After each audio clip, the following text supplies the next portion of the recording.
Hey everyone, and welcome to The Explainer. I'm so glad you're here today because we are tackling something that can absolutely change the way you build wealth. Think of me as your friendly older brother who's already made all the silly mistakes in the stock market so that you don't have to. Today, we're setting up your absolute foundation. We're talking about the gateway to trading, how to securely navigate the market, set up your accounts the right way, and understand exactly where your money is going. So settle in, because this is the totally practical stuff they definitely did not teach us in school. So you probably already know what a stock actually is, right? It's simply a piece of a company. But how do you actually get your hands on one? Because you can't just walk up to the front doors of the National Stock Exchange, knock on the glass, and ask to buy one share of Tata Motors. It just doesn't work that way. There's a very specific, highly regulated digital system that you have to navigate first in order to make that purchase. Here's exactly what we're going to cover today. First, the 3-account system. Second, choosing your broker. Third, decoding those sneaky hidden charges. Fourth, the account opening process. Fifth, where your shares actually live. And finally, number 6, common beginner mistakes. Trust me, we're going to break this entire ecosystem down step by step so you can avoid the classic rookie traps that cost people so much time and money. All right, let's jump straight into section 1, the 3-account system. This is your literal gateway to the market. I want you to mentally picture a whiteboard right now. Let's draw out the flow. Whenever you make a single trade, you actually need 3 distinct accounts working together seamlessly. First up is your bank account. This one's obvious, right? It's where your hard-earned cash sits. The money starts its journey here. Second is your trading account. Think of this as your voice in the market. It's the active interface that essentially shouts to the stock exchange, hey, I want to buy 10 shares of this company at this specific price. But once you buy those shares, where do they go? Well, back in the day, you'd get physical paper certificates, but not anymore. Today, everything is paperless, or what we call dematerialized. And that brings us to the third piece of the puzzle, your Demat account.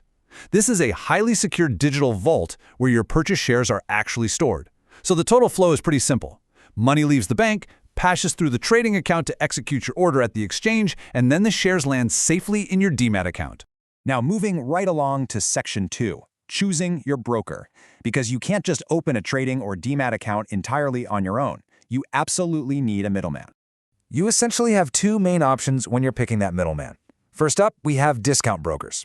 Think of platforms like Zerodha, Groww, or Upstocks. They offer much lower fees, a really clean, basic platform, and they simply execute your pass-through orders. Now, they don't give you stock tips or hand-holding advice, but honestly, that's why an incredible 70% of retail traders in India use them. On the other side, we have full-service brokers like ICICI Direct or HDFC Securities. These guys come with higher fees, but they give you a bit more support, offering research reports, dedicated advisors, and really seamless banking integration. But look, putting my older brother hat back on for a second, my firm advice is to start with a discount broker like Zerodha or Groww. The apps are just so user-friendly, the fees won't eat into your starting capital, and frankly, learning to do your own research rather than relying on a broker's hot tips is the absolute best habit you can build right now. Okay, section 3, decoding hidden charges. This is what we call the cost of doing business. Listen closely to this part, because while opening an account is often advertised as totally free, there are hidden charges on every single trade that beginners almost always overlook.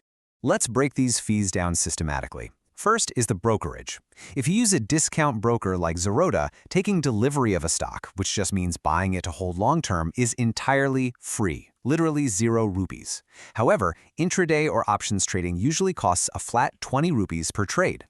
Next up is STT, the Securities Transaction Tax. This is a government tax, usually 0.1% on delivery trades. Then you've got an 18% GST on your brokerage and exchange fees. But here is the silent killer for small portfolios, the DP charge. Whenever you sell shares from your Demat account, the depository charges a flat fee of around 13 to 20 rupees.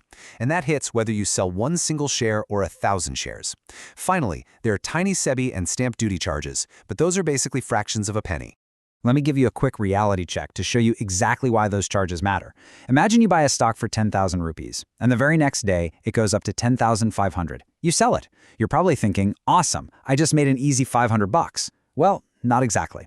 Once you deduct the STT, the GST, the exchange fees, and that pesky DP charge for moving the share out of your Demat vault, you're actually losing about 30 rupees to fees. So your net profit is 470 rupees. Now 30 rupees might not sound like a huge deal right now, but if you're hyper trading, jumping in and out of the market hundreds of times a month, these hidden fees will absolutely devour your capital. You've always got to factor in the cost of doing business. Right, let's transition to Section 4, the account opening process. I promise you, it takes just about 10 minutes to get your very first account up and running. It really is incredibly easy and entirely paperless these days. Step 1. Choose your broker, hop onto their app or website, and just hit Open Account. Step 2. Get your documents ready. You're going to need your PAN card, your Aadhaar card linked to your active mobile number, some bank proof like a canceled check, a quick selfie, and a photo of your signature on a blank white piece of paper. Step 3. Fill out the basic digital form. You're also going to be asked to record a super short, maybe 5-second, in-person verification video. You just read a code out loud to the camera so they know you're a real human being. Step 4. You e-sign everything using an Aadhaar OTP. And that is it, the whole shebang. Your account will usually be active in about 24 to 48 hours.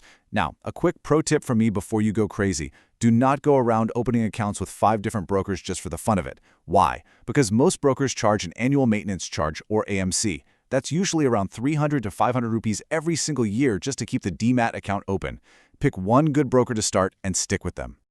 Moving right along to Section 5. This is a big one. It's about where your shares actually live. I like to call this the vault. We really need to address a huge anxiety that almost every single beginner has.